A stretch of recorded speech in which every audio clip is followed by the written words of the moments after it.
السلام علیکم ورحمۃ اللہ وبرکاتہ۔ ناظرین، آج میں موجود ہوں وادی حمراء میں، اور یہ وادی بدر سے تقریباً 20 کلومیٹر کے فاصلے پر ہے، اور ہم یہاں ایک بدری صحابی کی قبر مبارک کی زیارت کے لیے حاضر ہوئے ہیں، جو بدر کے شہداء میں سے تو ہیں لیکن ان کی قبر بدر میں نہیں ہے۔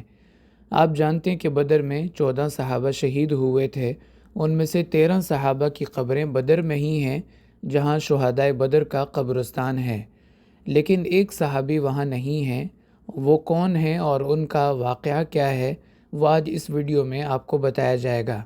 ان صحابی کا نام ہے حضرت عبیدہ بن حارث رضی اللہ تعالی عنہ، جو کہ مہاجرین میں سے ہیں اور قریش خاندان سے ان کا تعلق تھا۔ بالکل شروع میں اسلام لانے والوں میں سے ہیں، اور عبد مناف پر جا کے ان کا شجرہ نسب آپ صلی اللہ علیہ وسلم کے ساتھ مل جاتا ہے۔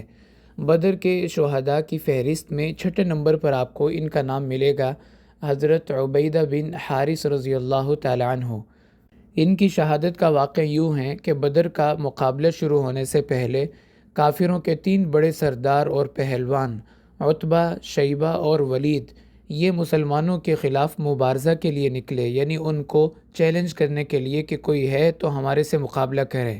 آپ صلی اللہ علیہ وسلم نے صحابہ میں سے 3 کا انتخاب فرمایا، حضرت حمزہ، حضرت علی اور حضرت عبیدہ بن حارث رضی اللہ تعالیٰ عنہ۔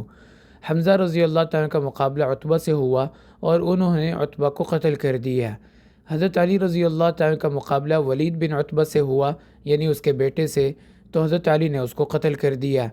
پھر تیسرے نمبر پہ حضرت عبیدہ کا مقابلہ شیبہ بن ربیعہ سے ہوا۔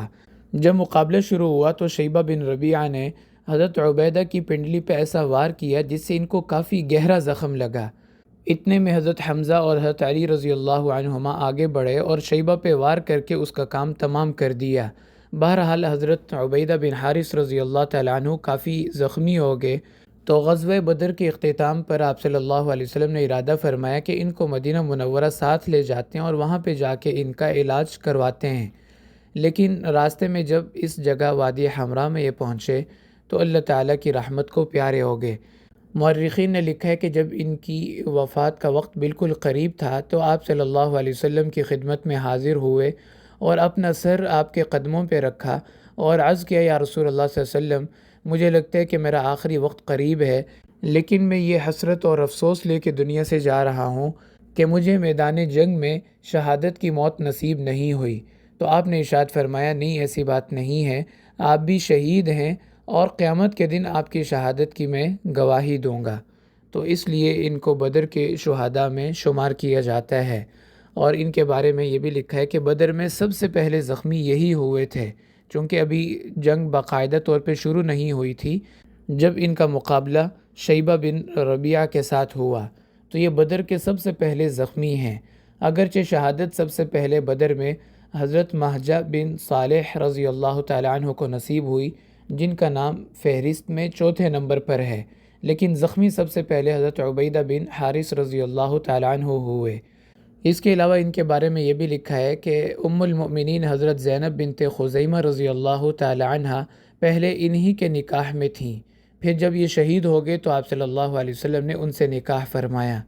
اور بعض مورخین لکھتے ہیں کہ وہ حضرت عبداللہ بن جاحش رضی اللہ تعالی عنہ کے نکاح میں تھیں۔ غزوہ احد میں ان کی شہادت کے بعد پھر آپ نے ان سے نکاح فرمایا۔ بہرحال ان کے پہلے شوہر کے بارے میں مورخین کا تھوڑا سا اختلاف ہے، بعض نے حضرت عبداللہ بن جاحش کا تذکرہ فرمایا اور بعض نے حضرت عبیدہ بن حارث رضی اللہ تعالیٰ عنہ کا نام ذکر فرمایا۔ اور حضرت زینب بنت خزیمہ اور حضرت خدیجہ رضی اللہ تعالیٰ عنہما، یہ 2 ازواج مطہرات ایسی ہیں جن کا انتقال آپ صلی اللہ علیہ وسلم کی زندگی میں ہی ہو گیا تھا۔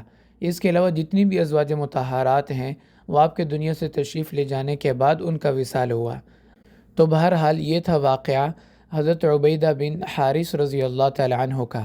یہ بہت بڑا قبرستان ہے، بے شمار یہاں پہ قبریں ہیں، لیکن یہ جو آپ سامنے قبر دیکھ رہے ہیں اس کے بارے میں بتایا جاتا ہے کہ یہ حضرت عبیدہ بن حارث رضی اللہ تعالیٰ عنہ کی قبر مبارک ہے۔ سب سے پہلے انہیں کی یہاں پہ تدفین کی گئی، لیکن پھر علاقے کے لوگوں نے اس کو عمومی تدفین کے لیے استعمال کرنا شروع کر دیا، اس لیے یہاں پہ آپ دیکھیں کہ سینکڑوں کی تعداد میں اور بھی قبور یہاں موجود ہیں۔ بہرحال اللہ تعالیٰ ان تمام حضرات کی مغفرت فرمائے، درجات بلند فرمائے اور ہمیں بھی موت سے پہلے موت کی تیاری کی توفیق عطا فرمائے۔ وآخر دعوانا ان الحمد للہ رب العالمین۔